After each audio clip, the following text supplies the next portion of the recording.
E aí, meus amigos, tudo bem? Vamos dar sequência aqui à nossa playlist falando sobre fase postulatória do processo. E agora, finalmente, nós chegamos à quarta postura que o juiz pode adotar depois de analisada a petição inicial. Nesse vídeo, nós vamos analisar a questão da citação. Então, se o juiz analisa a petição inicial e verifica que ela está em ordem, não é caso de mandar emendar, não é caso de indeferir e nem de julgar improcedente liminarmente o pedido, então o juiz determina a citação do réu. Tudo bem? Não saia daí que eu volto já já.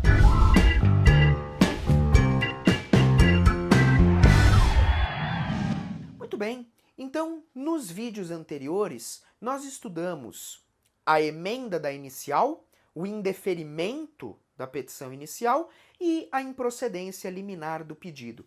Três posturas que o juiz pode adotar depois de analisar a inicial. Na emenda, nós já identificamos que será caso quando o juiz identificar que a petição inicial padece de um vício sanável. E aí, ele deve permitir, ele deve oportunizar que a parte corrija aquele vício.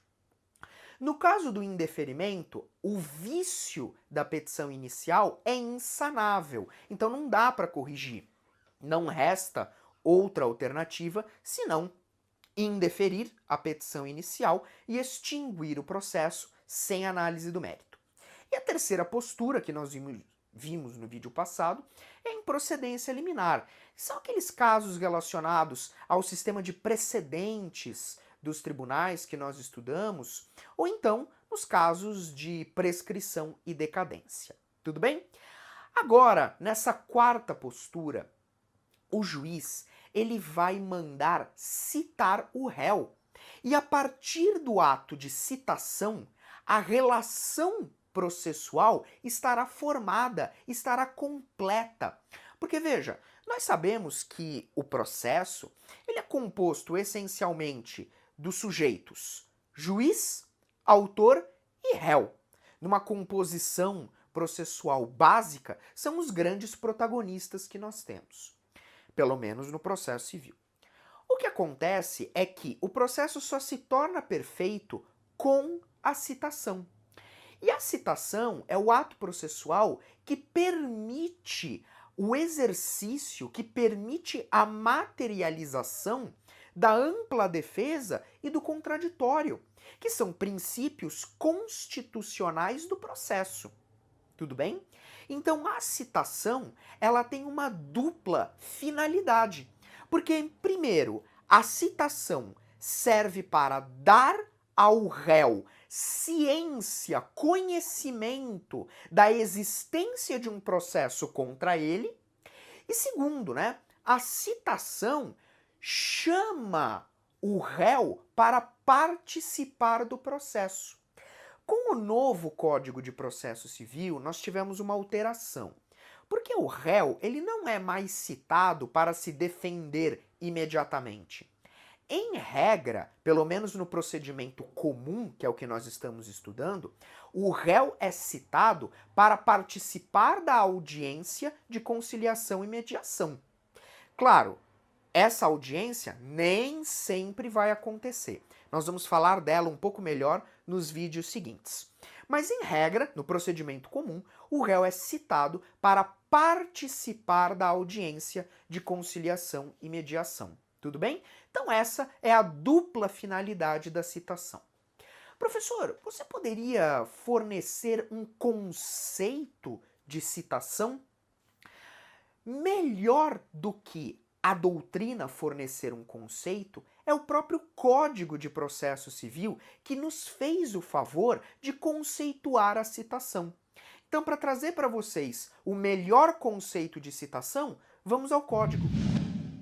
Então, olha só, o artigo 238 do Código de Processo Civil nos fez o favor de conceituar a citação.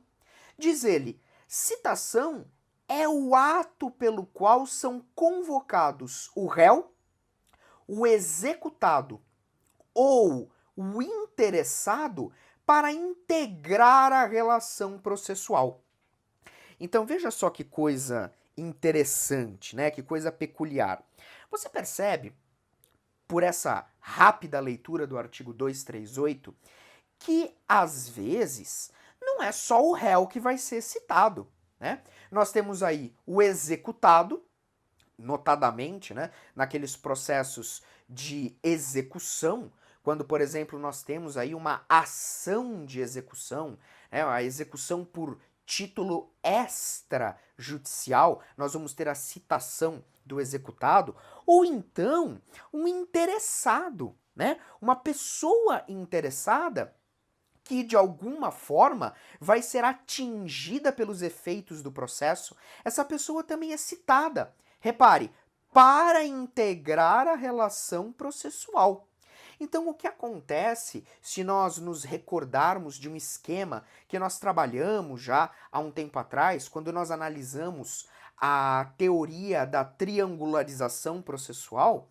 O processo é composto por 3 sujeitos básicos, né? Nós temos aqui no topo o juiz, nós temos aqui o autor do processo e nós temos aqui do outro lado o réu do processo. Percebe que a relação processual ela estava incompleta? Essa relação aqui, ela é formalizada, ela é concluída quando nós temos a citação. Percebeu? Até mudar de cor aqui. Quando nós temos a citação, a relação processual, ela é completada. Agora nós vamos ter autor, juiz e réu. Todos esses sujeitos interagindo entre si. A citação, deixa eu passar para uma lousa em branco, para a gente poder anotar, é importante que você saiba que a citação, ela é um pressuposto, a citação é um pressuposto de validade. A citação é um pressuposto de validade do processo. Professor, mas eu acho que tem aí uma divergência sobre essa classificação, não é? Falou, de fato, o assunto não é pacífico. Se nós pegarmos, por exemplo, o professor Greco é defensor dessa posição. Citação é pressuposto de validade. Mas se nós pensarmos aí em outros doutrinadores, como por exemplo o professor Arruda Alvim, ele vai dizer que a citação é um pressuposto de existência do processo.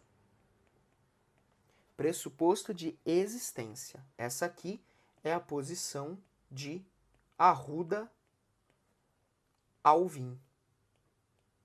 Né? Então nós temos aí essa divergência doutrinária, essa polêmica doutrinária, né? Mas o importante que você saiba é que o Código de Processo Civil, ele determina que todos os processos contenham citação. Veja, aqui eu quero lembrar das 2 exceções que nós já estudamos, que são a improcedência liminar do pedido, e o indeferimento da petição inicial. Porque nesses institutos que nós já tivemos a oportunidade de analisar, a citação é um ato processual dispensado pelo próprio Código de Processo Civil, tá? Então, se o juiz verifica que é caso de improcedência liminar do pedido ou de indeferimento da petição inicial, o juiz, em ambos os casos, dá sentença, mas ele sequer citou o réu. Professor, e por que isso é possível? Por que essa dispensa de citação é possível? Bom, basicamente 2 motivos. Primeiro motivo, é possível porque a própria lei assim determinou. Segundo, É possível, porque em ambos os casos o réu não vai experimentar nenhum tipo de prejuízo, ok? Agora, uma pergunta que se faz seria o seguinte: a invalidade da citação gera necessariamente uma nulidade? Veja, a invalidade da citação ou a ausência da citação, né, será que sempre acarretam algum tipo de nulidade? Ou será que essa invalidade, ou até mesmo essa ausência, colocar aqui também, ausência, falta de citação, né? Será que é possível corrigir? Eu já te adianto que é, porque o Código de Processo Civil, ele leva muito a sério o princípio da instrumentalidade das formas. E o princípio da instrumentalidade das formas diz o seguinte: se eu tenho um ato processual defeituoso, mas esse ato processual conseguiu atingir a sua finalidade, conseguiu atingir o seu objetivo, ele tem que ser aproveitado. Porque o ato processual, ele não é um fim em si mesmo. O ato processual, ele tem um objetivo. Se esse objetivo ele é cumprido, não há necessidade de eu ter o seu descarte, a sua nulidade, ok?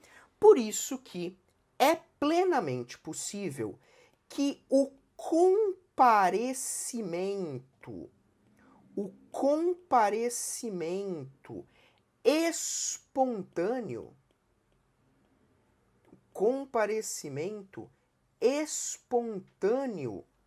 do réu supra a ausência de citação ou a sua invalidade. Percebe? Então, se, por exemplo, a citação ela foi efetuada de uma maneira defeituosa, o código determinava uma determinada citação. Ficou um pouco dúbio isso, mas o código determinava um tipo de citação. E esse comando legal, ele foi descumprido. Então essa citação ela tem uma invalidade, ela tem um defeito, tá? Eu pergunto, pode corrigir? Resposta: pode. Pode. Porque se o réu, ele comparece espontaneamente ao processo, isso supre a citação, esse defeito, essa invalidade, porque o objetivo foi atingido.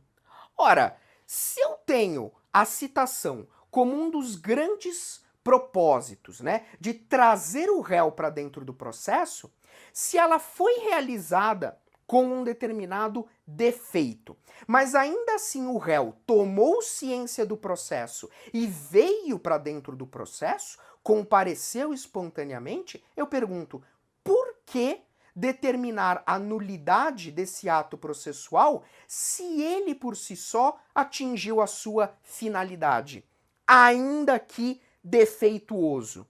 Percebe? Então, nesse caso, o comparecimento espontâneo, ele pode, sem problema nenhum, suprir a invalidade ou a ausência do réu. Tudo bem? Com isso, galera, a gente começou nesse vídeo a analisar um pouco da citação, né? Como o ato processual responsável por completar a relação, um pressuposto processual de validade ou de existência, a depender da doutrina que você adota, mas ouso dizer que a citação é o ato processual mais importante, porque um processo sadio, um processo correto, ele só se desenvolve a partir de uma citação corretamente e adequadamente realizada. Tudo bem? Por mais que, conforme nós acabamos de ver, o comparecimento espontâneo tenha o condão de suprir eventual ausência ou suprir eventual nulidade da citação, não é o que geralmente deve acontecer. Ok? Como citação tem muita coisa para falar, a gente vai parando por aqui e no próximo vídeo dá sequência ao seu estudo. Tudo bem? Forte abraço e até lá!